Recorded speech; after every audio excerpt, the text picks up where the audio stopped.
Hi, welcome to 2020 Tasty Treats with GourmetQuilter.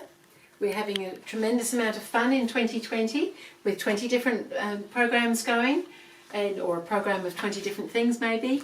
This time we're doing some foundation piece blocks, and I've got a diagram here of all 20 blocks that we're doing. So these Tasty Treats are running, there's 20 things running, 2 of them are running at the same time, but each one of them runs for 20 days because it's 2020. So 20 things in 20 days in 2020. I think you get the picture. So what we're doing is the foundation piece blocks. So we're doing one a day for 20 days, and we've already done 16. So that's the 16 blocks we've done. And so we've just got 4 more to do. So today we're on to block number 17. So 17 is a little 3 little pencils, which I thought were really cute actually. I quite like them all stitched up like that. So I'm just going to show you, if you've been following along, you've already seen quite a lot of the techniques for the foundation piecing. If you've signed up with GourmetQuilter, you'll have a pattern that you can print out with all the segments that we can cut apart with just a little margin between them. Sometimes there's a lot on the page, you might want to print it twice so that you can cut out a little bit more margin if that suits you better. Other than that, all the pieces are here, the pieces are numbered, the fabrics tells you which fabric goes where.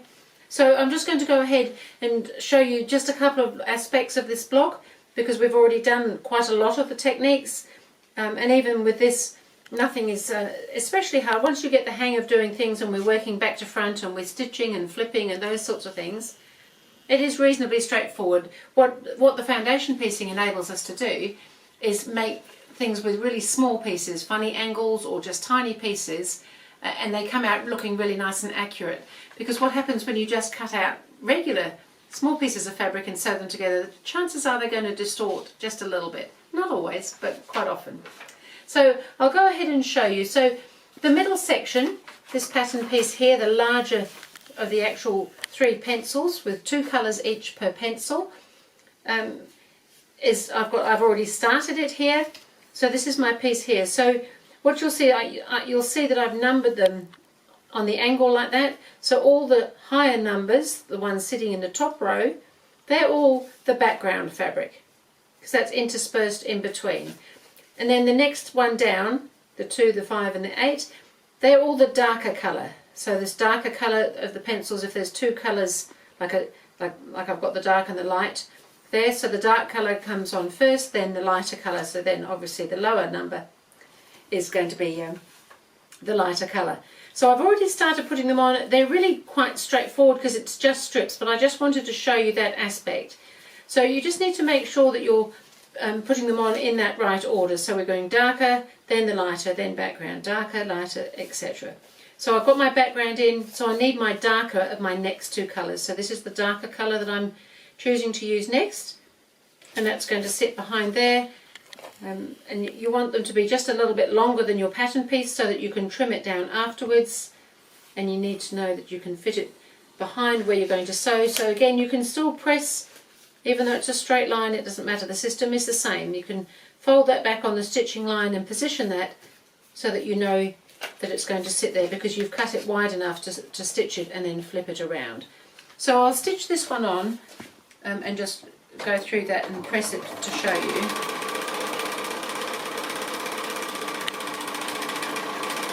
So I'm using a smaller than normal stitch length. Normally this machine has a standard 2.5 length. I'm using 1.5. I've got regular 50 weight cotton and a regular sewing needle in there. So I've done my stitching along my line right out to the edge of the seam allowance. I'm going to fold it back along the stitching line and trim away any excess fabric into slightly under 1/4 inch seam allowance, but only slightly under. And then I'm going to press that piece over, and so you can just see you're building up stripes. And you might look at this and think, well, I could just sew those without the foundation, and you certainly could. However, when we're trying to fit it together with the little pencil heads and we've got a little strip going along the bottom which I've already made of the pencils and things, when you're trying to fit little things together, this is definitely an overall more accurate way of doing it. But not necessarily faster, I would agree with that, but accurate. So I'm going to go ahead, I've just got to sew on another couple of strips. You don't need to see me sewing on strips particularly, and then I'll come back and I'll show you how to do one of the little pencil heads. So I've gone ahead and I've sewn the rest of my strips, and I've trimmed my little piece up on the dotted line so that everything is sitting nicely. And so I'm going to go ahead now and just show you how to do one of the little heads of the pencils, so that like this, but this piece comes down quite small. I've already done this one here, so that this is the end result of the size of the colour of the lead of the pencil. It's only tiny, but important that it be there. And I've chosen to use the head of the lead of the pencil, as the darker colour of each of my pencils. So I'm doing the centre one at the moment, and so this is the one that's on a bit of an angle on both directions. So what I've gone ahead and done is I've got a fabric that I'm using as my sort of wood colour for my pencils, and then I'm just going to position that, so just a little dab of glue just behind there where the wood piece will go, and I can just position that piece on there so that it's well covered with the seam allowance, and that'll just stick there quite nicely now. And so that's my piece D1. So my piece D2 is the smaller piece that I put on for the colour of my lead. So that's only tiny. This piece definitely looks oversized, however it's so much easier to work with something this sort of size than super tiny. And so I'm going to stitch right in from the seam allowance area right across the little lead and just into the next little piece.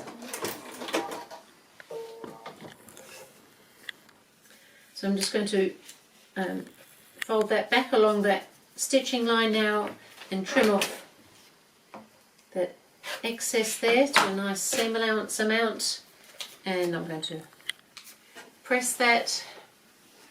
You could do a whole set of 72 pencils. My goodness, that would be a bit much, wouldn't it? So now I'm going to put the background on. So this is where we've got these angles again, so I'm going to fold along that line that I will stitch, and I'm going to bring my fabric along with it, and I'm going to position. So what the area that we're trying to cover is this whole area here, so that's the piece that we need to make sure fits on our fabric, and usually I turn it around the other way, but it doesn't really matter, so that you can see that this area that we've folded back is covered by a piece of fabric. So we can come a little bit that way. There's plenty there covering that flipped back piece. So now I can open that back out again and know that I can stitch along that line, and this piece will flip and cover this whole area.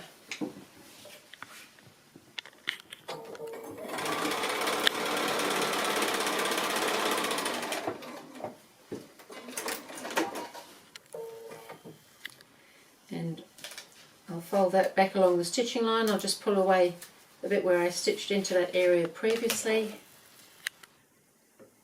Trim that off and open that out, and I'll press that, and then I can trim it, and we'll see that everything is fitting as it should.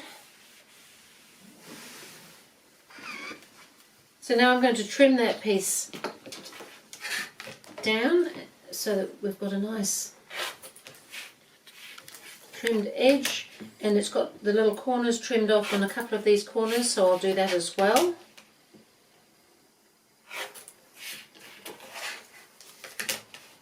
So when we do this sort of work, quite often our outside edge pieces are not on the straight grain of the fabric, like on the block.